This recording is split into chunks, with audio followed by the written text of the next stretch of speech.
The first decade at Longacres passed, and horse racing grew from a novelty into a pastime. Charlie Whittingham, one of the world's leading trainers, made Longacres his home for several seasons.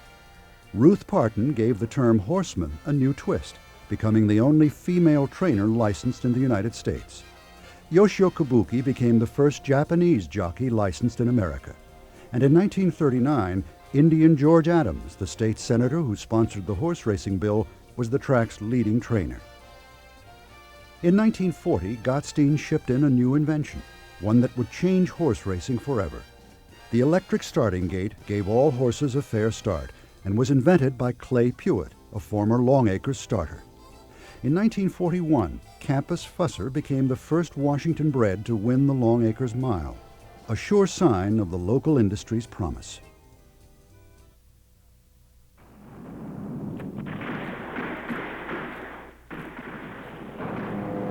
Meanwhile, in Europe, Hitler invaded Poland, the Low Countries, and conquered France. At Longchamp, the Nazis placed anti-aircraft guns in the track's infield. Wherever the Nazis dominated, horses owned by Jews were destroyed. In Japan, all racetracks were closed. The steel of their grandstands melted down for the war effort.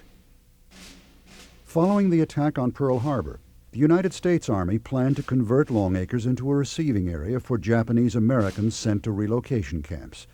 But orders were changed, and the Army instead placed anti-aircraft guns in the track's infield to protect a camouflaged Boeing from enemy planes. Tents for enlisted men covered the grounds that surrounded the track. For the officers, barracks were built directly behind the tote board. When the Army cleared out before the start of the racing season, Gottstein purchased the barracks and turned them into a cottage, where he and Luella lived during the racing season.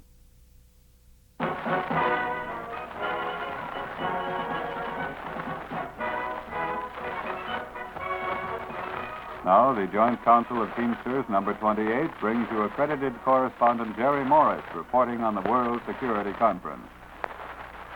Good evening, everyone. Always vital in the prosecution of the war, the Pacific Coast now assumes the major role in America's war effort. Cities such as Seattle, Tacoma, Portland, Oakland, San Francisco, Los Angeles, and San Diego will catch the full impact of the war's necessities. Men are needed now in these cities to fill vital war jobs. Work essential before the defeat of Japan can become a reality.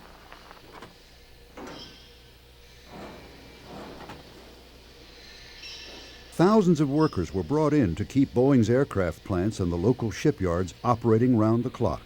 The Seattle area boomed, and workers, now flush with cash, headed to Longacres to relax and take their minds off the war. Weekend after weekend, attendance and handle figures broke records. Racing fans, however, were accused of violating rationing orders by wasting gasoline and tire rubber traveling to the track. Governor Arthur Langley asked the Washington Jockey Club to cancel the racing season. Gottstein refused. If the state wants to close me down, then let them close me down. I pride myself on patriotism. I think Longacres has contributed to the war effort, to both Navy and Army relief, as have all the tracks in the country. The governor disagreed and tried to ignite a public scandal. Police raided an upscale gambling club downtown and accused Gottstein and Idris of selling racing results to bookies. Wire services and bookie joints were common in Seattle, and it was rumored that Gottstein bankrolled his fair share. But in the midst of a desperate war, the story hardly made a stir, and the matter was dropped. Frustrated, Governor Langley denied the Washington Jockey Club's request for the 1943 season. For the past 10 years, Joe's track lost money. Now, just as it began to show a profit, it was shut down, and for the first time in a decade, racing suffered a dark year.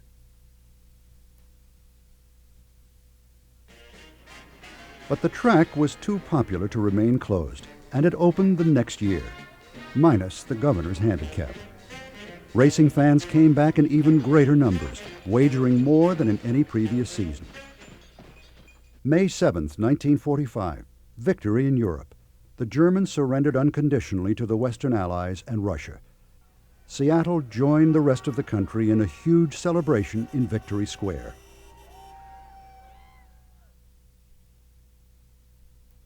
The post-war years brought great success to Longacres. In 1945, the mile purse doubled to $20,000 and again became the richest one-mile race in the country. Amble Inn won the mile in 46 and 48, becoming the first horse to win the event twice. It was trainer Alan Drumheller's fourth mile victory, a feat never matched at Longacres. They're off at Longacres. How do you do, everyone? From the beautiful Longacres racetrack near Renton, Washington, K&L Distributors present highlights of the day at Longacres. This is Mike Donahoe speaking. It's clear and fast again today at Longacres and also exceedingly warm. And this helps add to the perfection of racing conditions today. And now we have action down there at the gate. Here is Harry Hansen. All right, Mike, the horses are being led into the stalls down here at the mile starting position below us, here on the roof of the grandstand. Little Gallant has been brought into the number 2 position.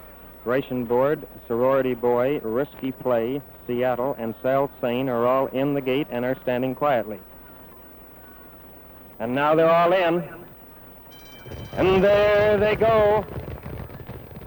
Mucilage is going to the front. Sal Sane is second on the outside. Risky Play is third. Dad started here, his involvement with Longacres actually started in 1933 as a jockey opening day, and he won the 8th race on the card and came back to be the announcer in, I believe it was 1938, 39, and did it for 16 years before he went on to Arlington Park in Chicago. At that time, Chick O'Neill came again to be the announcer and called races up until 73, which was my first year. So we're talking just Chick and Dad and myself, 3 announcers, and almost 60 years at Longacres.